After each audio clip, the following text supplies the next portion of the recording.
आप सभी को मेरा नमस्कार। आज के इस वीडियो लेक्चर में हम भक्ति काव्य के अंतर्गत कृष्ण भक्ति काव्य धारा पर विचार करेंगे। भक्ति काल की सगुण भक्ति धारा में कृष्ण काव्य का विशेष महत्व है।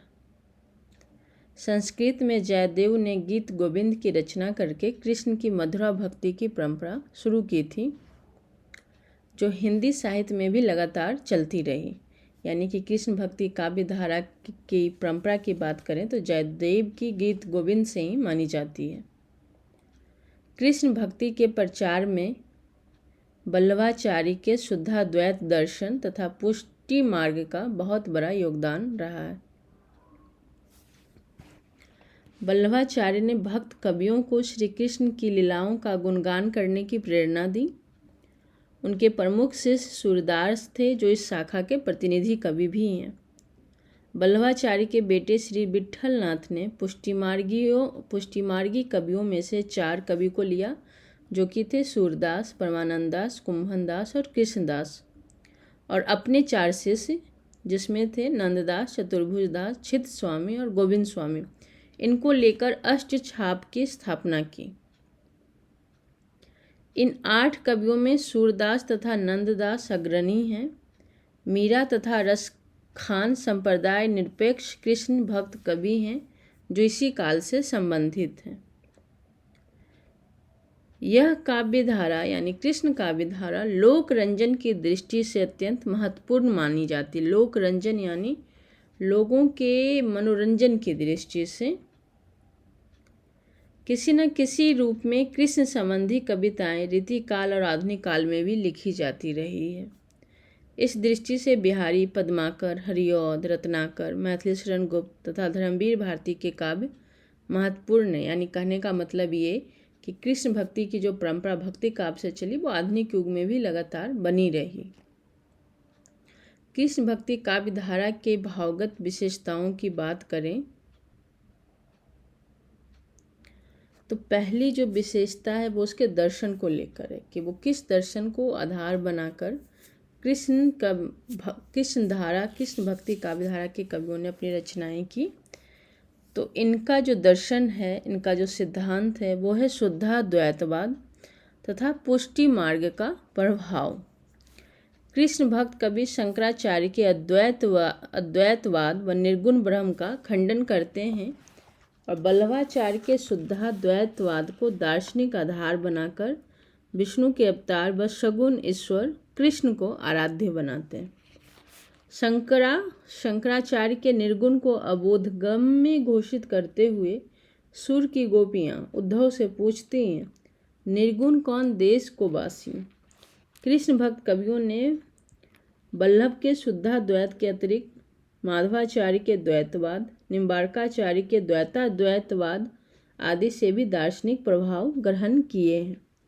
इन सभी के प्रभाव का परिणाम है कि ये कवि कर्म मार्ग, योग मार्ग, ज्ञान मार्ग का विरोध करते हुए कृष्ण की प्रेम आधारित भक्ति पर बल देते हैं।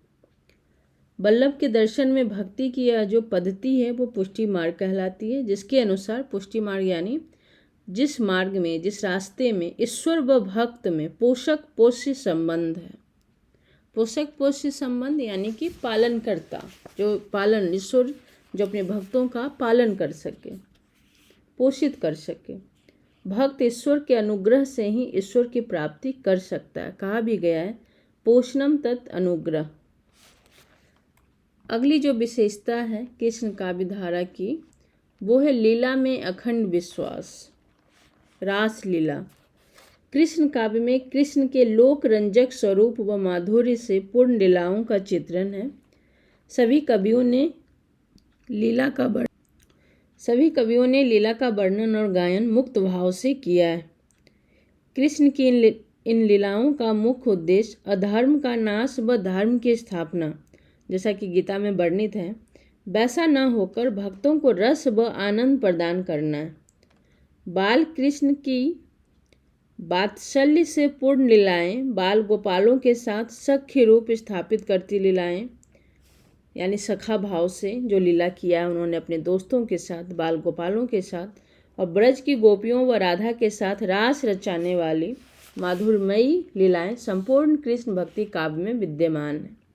नंददास लिखते हैं, जो यह लीला अचल चित दे सुने सुनावे, प्रेम भक्ति सो पावे अरु सबके जिया भावे।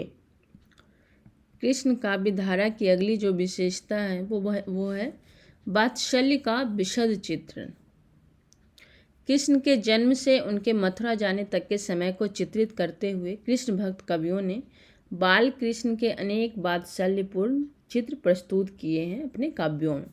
सूरदास इस दृष्टि से भारतीय परंपरा के ही नहीं विश्व के सर्वश्रेष्ठ कवि हैं। इस क्षेत्र में तुलसी, वाल्मीकि, रविंद्रनाथ, कालिदास, वर्ड्सवर्थ तथा लॉन्गफेलो कोई भी उनसे प्रतिस्पर्धा नहीं कर सकता। उन्होंने वात्सल्य का सजीव, मनोवैज्ञानिक व सर्वांगपूर्ण चित्रण किया है। यशोदा व नंद की गहन अनुभूतियों का अति सहज व स्वाभाविक चित्रण इनके काव्य में देखने को मिलता है। कृष्ण के बाल रूप का एक उदाहरण द्रष्टव्य है। शोभित कर नवनीत लिए, घुट रूनी चलत रेणु तन मंडित, मुख दधि लेप किए। अगली जो विशेषता है कृष्ण काव्य धारा की वो है प्रेम की विराट कल्पना। कृष्ण भक्त कवियों ने अन्य धाराओं के भक्त कवियों की तरह प्रतीकात्मक और श्रद्धा से संयमित प्रेम को नहीं अपनाया। इनका कृष्ण के प्रति जो प्रेम है दरअसल वो जनतांत्रिक किस्म का है, लोकतांत्रिक। हर गोपी यहाँ इनके काव्यों में आपको दिखेगा, कृष्ण धारा के कवियों के यहाँ, कि हर गोपी कृष्ण से प्रेम करने का अधिकार पाती है। प्रेम की स्वाभाविकता इस काव्य धारा की अन्यतम विशेषता है, क्योंकि यहाँ प्रेम स्वप्न देखकर या गुण सुनकर नहीं होता, बल्कि सहज परिचय के माध्यम से होता है। एक उदाहरण द्रष्टव्य है, बूझत श्याम कौन तू गोरी, कहाँ रहती काकी तू बूटी, देख ही नहीं कबहू ब्रज खोरी। राधा कृष्ण प्रेम का संयोग वर्णन तो द्रष्टव्य है ही, साथ ही वियोग श्रृंगार भी अनुपम है। सूरदास के भ्रमर गीत का एक एक पद इसका साक्षी है। उदाहरण स्वरूप, निरखत अंक श्याम सुंदर के, बार बार लावती छाती, लोचन जल कागद मसी मिली के, होए गई श्याम श्याम की पाती। इनके वियोग वर्णन में स्वाभाविक रूप से एक गहराई है जो भावक यानी पढ़ने वाले पाठक के हृदय को छू जाती है। इनका वियोग चमत्कृत नहीं करता, बल्कि पाठक को संवेदनशीलता से भर देता है। अगली जो विशेषताएं हैं कृष्ण काव्य धारा के वो हैं भ्रमर गीत में मौलिक उद्भावनाएं। भ्रमर गीत परंपरा भागवत से ही चलती आ रही थी, किंतु भक्ति काल के कृष्ण भक्त कवियों ने इसमें मौलिक उद्भावनाएं शामिल की। इन्होंने भ्रमर गीत परंपरा के माध्यम से गोपियों व उद्धव के आपसी द्वंद्व को दिखाते हुए शगुन की निर्गुण पर तथा भक्ति की ज्ञान पर विजय स्थापित की है। गोपियां जो कृष्ण के लोक रंजक रूप पर मोहित हैं, वे निर्गुण ब्रह्म के उपासक उद्धव पर व्यंग करते हुए कहती हैं कि निर्गुण कौन देश को बासी, मधुकर हंसी समझाए, सौह दे बुझती सांच न हासी, कोहे जनक जननी को कहियत, कौन नारी को दासी। यानी भाई निर्गुण किस देश के वासी हैं, इसके जनक कौन है, पिता कौन है, इसके माता कौन है, कौन नारी को दासी। अगली जो विशेषता है कृष्ण काव्य धारा की वो है युग जीवन से इनका संबंध बिल्कुल कम है। कृष्ण भक्त कवियों पे प्रायः आक्षेप किया गया है कि वे कृष्ण के श्रृंगार व वात्सल्य का चित्रण करने में ही मग्न रहे, उन्होंने समाज पर ध्यान नहीं दिया।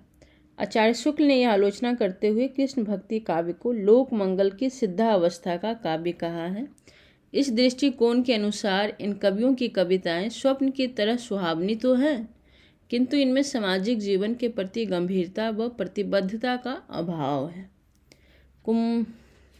अगली जो विशेषता है वो है नारी मुक्ति की प्रस्तावना।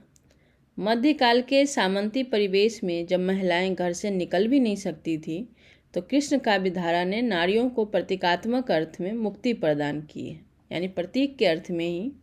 सूर्य के यहाँ विवाहित होने के बावजूद गोपियाँ कृष्ण से प्रेम करती हैं, कृष्ण के साथ रास रचाती हैं। यह पहली भक्ति परंपरा है जहाँ मीराबाई जैसी महान भक्त कवित्री मौजूद हैं, जिनके पदों में नारी मुक्ति के स्वर सुनाई देते हैं, जिनके प्रेम में मस्ती है, सामाजिक नियंत्रणों की बेबसी नहीं है। एक उदाहरण देखिए, पग घुंघरू बांध मीरा नाची रे, मैं तो अपने नारायण की आप ही हो गई दासी रे। लोग कहे मीरा भई बाबरी, न्यात कहें कुल नासी रे। अगली जो विशेषता है कृष्ण भक्त कवियों के काव्यों की, वो है प्रकृति के साथ रागात्मक संबंध। कृष्ण काव्य धारा की कविताएं मूलतः चरवाहा संस्कृति या पशुपालक समाज के सांस्कृतिक संदर्भों में रची गई कविताएं हैं। इसलिए स्वाभाविक है कि इन कविताओं में प्रकृति मनुष्यों के हर भाव व्यापार में सक्रिय भूमिका निभाती है। प्रेम के संयोग वियोग दोनों पक्षों में प्रकृति के उपादानों की महती भूमिका आपको देखने को मिलेगा इनके काव्यों में। प्रकृति प्रायः उद्दीपन विभाव की भूमिका में आती है, किंतु कहीं कहीं प्रेरणा स्रोत बनकर या संवेदन आरोप के संबंध में भी दिखाई पड़ती है। नीचे एक काव्य पंक्तियाँ, एक उदाहरण अभी मैं बताऊंगी, जिसमें आपको दिखेगा कि जो विरह से दग्ध गोपियाँ हैं, प्रकृति से भी कृष्ण के विरह में दुखी होने की अपेक्षा कर रही है, जो दरअसल संवेदन आरोप की स्थिति को द्योतित करता है, अभिव्यक्त करता है। मधुवन तुम कत रहत हरे, विरह वियोग श्याम सुंदर के, ठारे क्यों न जरे, तुम हो नीलज लाज नहीं तुमको, फिरी सिरी बहुत हरे। यानी कि भाई हम वियोग में हैं तो तुम कैसे हरे भरे हो रहे हो पेड़, तुमको भी जल जाना चाहिए उस वियोग की अग्नि में। अब कृष्ण काव्य धारा की शिल्पगत विशेषताओं पर हम विचार करेंगे।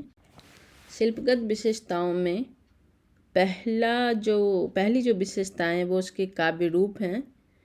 तो काव्य रूप के बारे में कह सकते हैं कि कृष्ण काव्य धारा का काव्य चूँकि प्रेम की गहनतन अनुभूतियों का काव्य है, अनुभूति की गहनता, तीव्रता व मस्ती के कारण इन कवियों की रचनाएं प्रायः मुक्तक रूप में मिलती है।